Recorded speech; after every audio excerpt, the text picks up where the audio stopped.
Sahil sir आज खाली का बसलाय?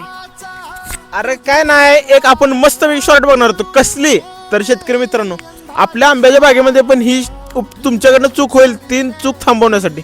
तर जवळ या, तुम्हाला एकदम डिटेलमध्ये सांगतो. आता हे बघा, ही आहे आपला आंब्याचा घड.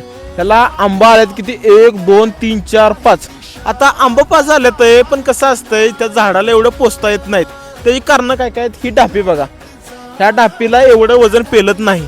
त्यानंतर होतंय काय बघा, वाढ बघा, आता काय काय वाढ झाली नाही. हे बघा, एक ही बाकी दोनाची जराची वाढ कमी आहे, ह्या दोन्हीची जास्त झाल्या. तर आता हे कशामुळे होतं तर, आणि ह्याच्यावर आपण काय करणं गरजेचं आहे, झाड त्याच्या जेवढा अनरस असेल तेवढं वाटून सगळीकडे डिस्ट्रीब्यूट करतं. त्यामुळे सगळीकडे आता एका डापीला आलं एवढं अनरस, तर यातलं डिस्ट्रीब्यूट होतं, प्रत्येकाला प्रत्येक अनरस भेटत नाही पूर्णपणे.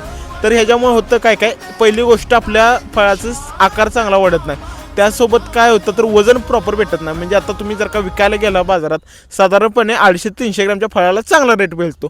त्याचसोबत होतं काय काय तर एवढं वजन पेलतच नाही. जर का आता 4-5 आंब्याचं जर का बघायला गेलं, एवढं वजन पेलत नाही. म्हणून ही चूक तुमच्या बागेत टाळा आणि विरळणी करायला विसरू नका. आणि लॉंग व्हिडिओ खाली डिस्क्रिप्शनमध्ये आहे, तो बघा विसरू नका. आणि अशा व्हिडिओसाठी आम्हाला सबस्क्राईब करायला विसरू नका. धन्यवाद.